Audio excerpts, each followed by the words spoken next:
The flames danced gently, casting a warm, flickering light that seemed to hold the vast, consuming darkness at bay.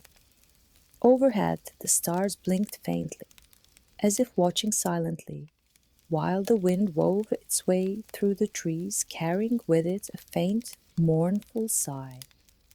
The little girl, nestled close to her grandmother, couldn't shake the uneasy feeling stirring deep within her. The night felt different, heavier, as though the air itself carried a strange charge, whispering secrets she couldn't quite hear. The campfire worked its quiet magic, though, wrapping them in its soothing warmth. The crackling of the flames was a soft, rhythmic counterpoint to the silence pressing in from all sides, and the ancient mountain seemed to exude a quiet, mystical energy. It was as if the very ground beneath them was alive, breathing a steady pulse that eased her trembling nerves. She took a deep breath, her fear momentarily dulled, by the protective embrace of the night's peculiar stillness. Her grandmother, sitting close beside her, suddenly pulled her into a fierce hug. The embrace was strong, almost desperate, as if the old woman were clinging to something precious and fleeting. The little girl felt her grandmother's heartbeat, a steady, determined rhythm that seemed almost at odds with the trembling hands that gripped her. Leaning down, the grandmother whispered into the girl's ear, her voice thick with emotion, trembling but determined. "Be strong, my child," she began softly, her breath warm against the girl's ear. "Be good, do good, and never let evil take hold of your heart." The little girl froze, the unease within her flaring like an ember fanned into flame. She leaned back slightly, her wide eyes searching her grandmother's face. There, in the flickering firelight, she saw something that made her heart ache, a sadness so deep it felt like the weight of the mountain itself rested on the old woman's shoulders. "Granny," she whispered, her voice quivering, "what are you talking about?" The grandmother met her gaze, her own eyes glistening with unshed tears. For a moment she said nothing, as though searching for the right words or the courage to say them aloud. Finally she reached out, her weathered hand trembling as she brushed a stray strand of hair from the little girl's face. "My time has come," she said quietly, her voice cracking with emotion. "Now it is up to you, my child." Tears began to stream down the old woman's cheeks, but she wiped them away quickly, as though refusing to let sorrow take root.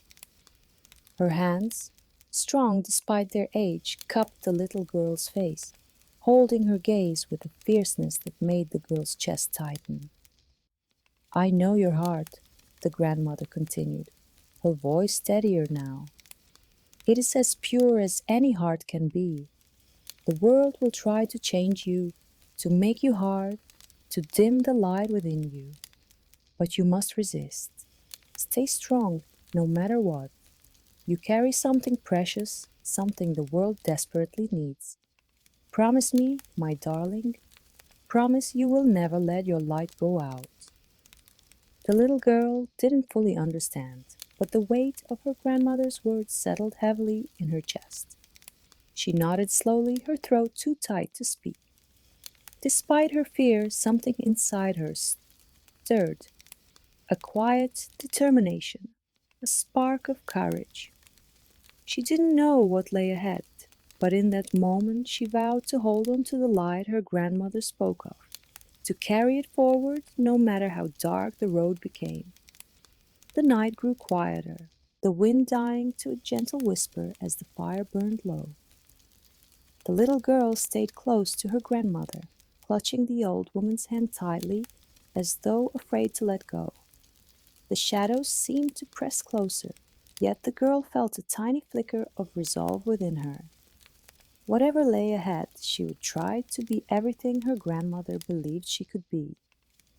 And though the mountain loomed tall and the night stretched endlessly the little girl promised herself she would not falter. Somewhere, deep in her heart, she knew that the light her grandmother spoke of wasn't just hers. It was meant to shine for others, to hold the darkness at bay, just like the fire that now kept them safe. The fire jumped and flickered slowly, its warm glow casting shifting shadows that seemed alive as they danced on the rugged mountain stones. The little girl sat still, her grandmother's words circling endlessly in her mind. She felt confused, her thoughts tangled as she tried to recall every word, every nuance in her grandmother's voice. What did it all mean? What is so pure in me? She wondered.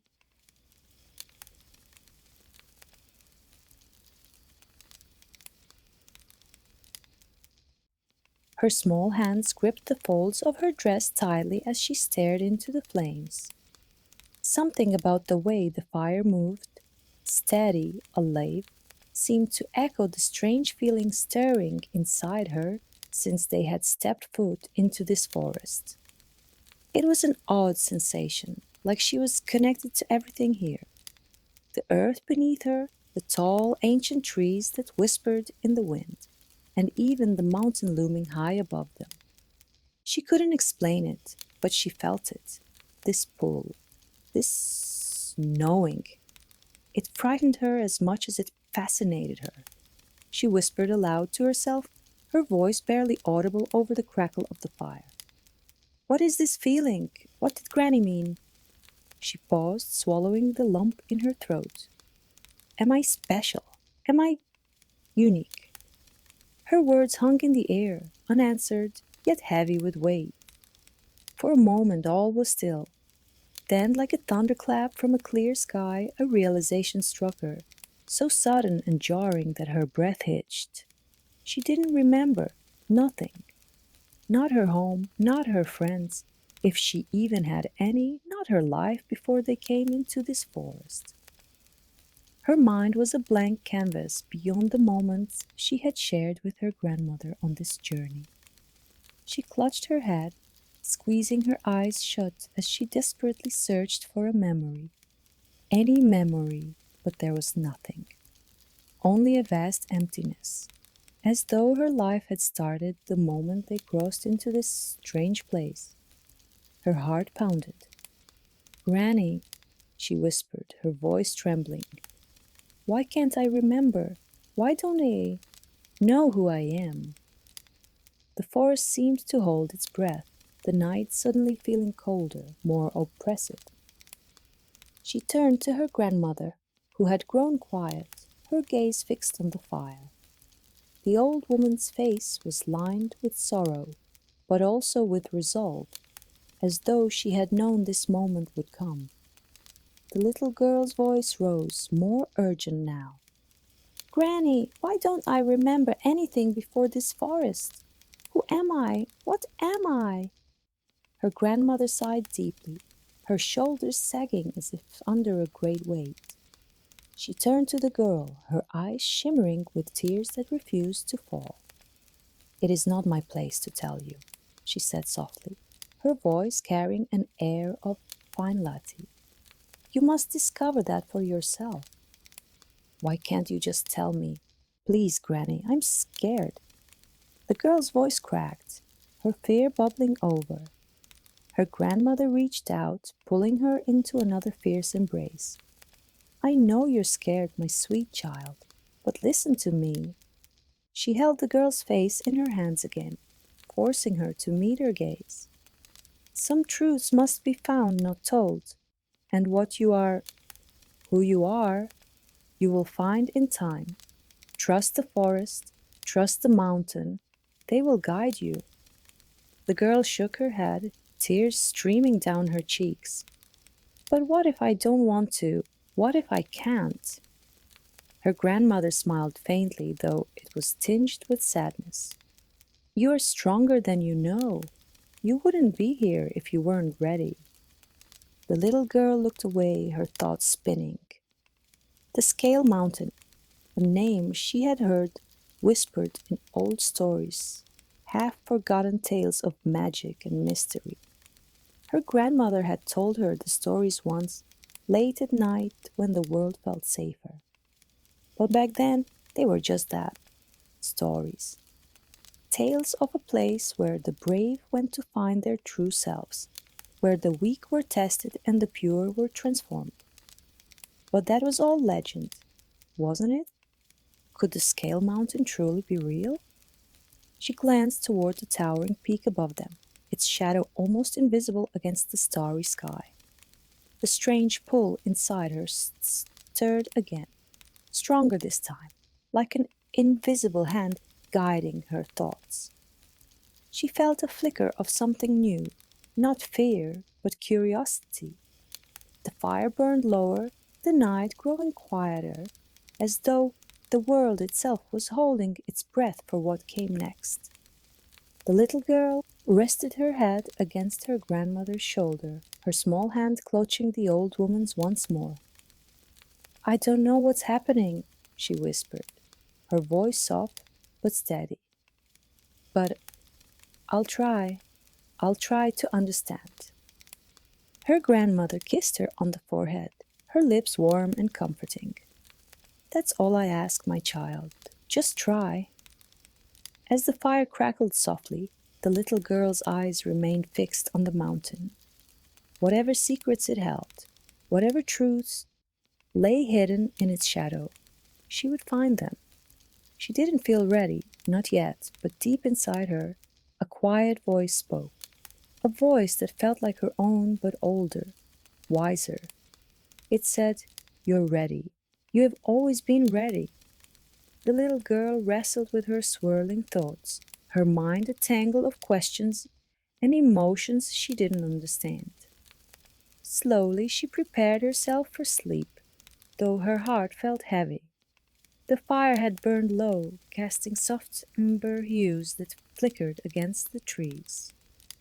She leaned over to kiss her grandmother on the cheek and whispered, Good night, Granny.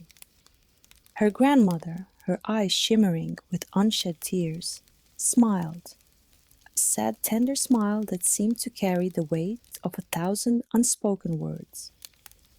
This will be the best night you ever had, she said softly.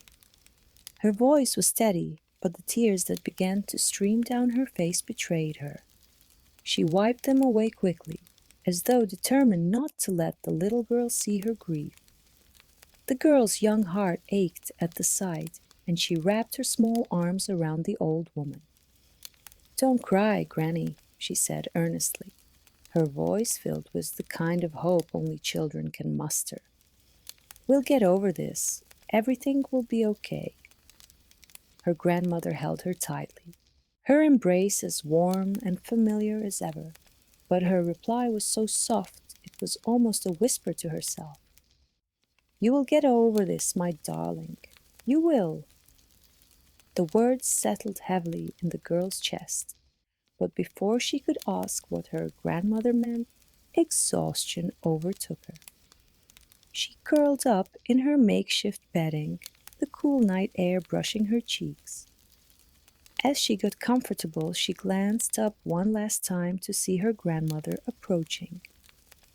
The girl smiled sleepily, but something about the look in her grandmother's eyes stopped her short.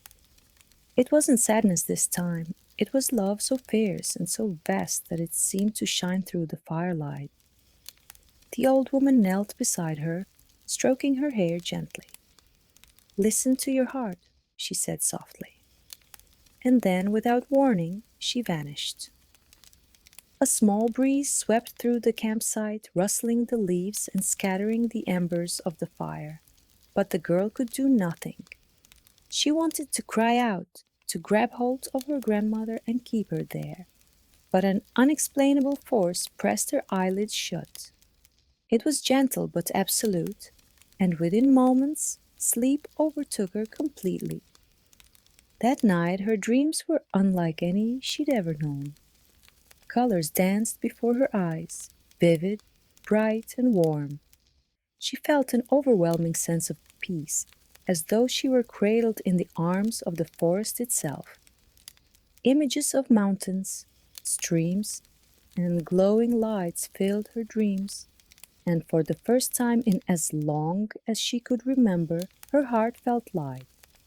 Her body rested deeply, utterly, as though it were healing in ways she didn't fully understand.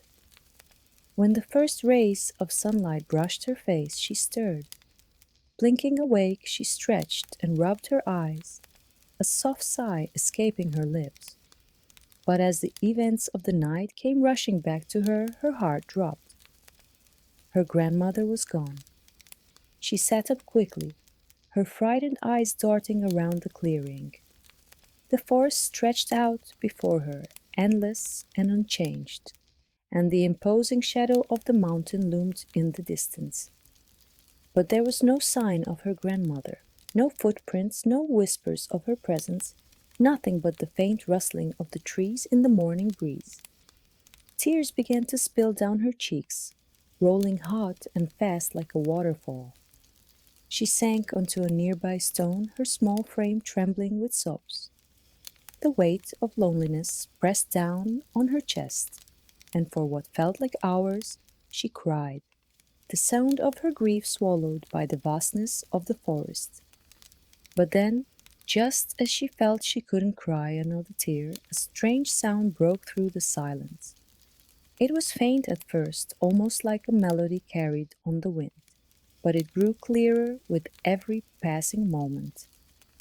The girl lifted her head, her tear-streaked face turning toward the sound.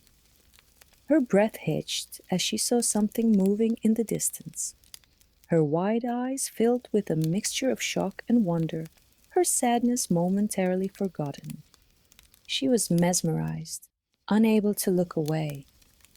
But what she saw, what had made the sound, that is a story for the next part.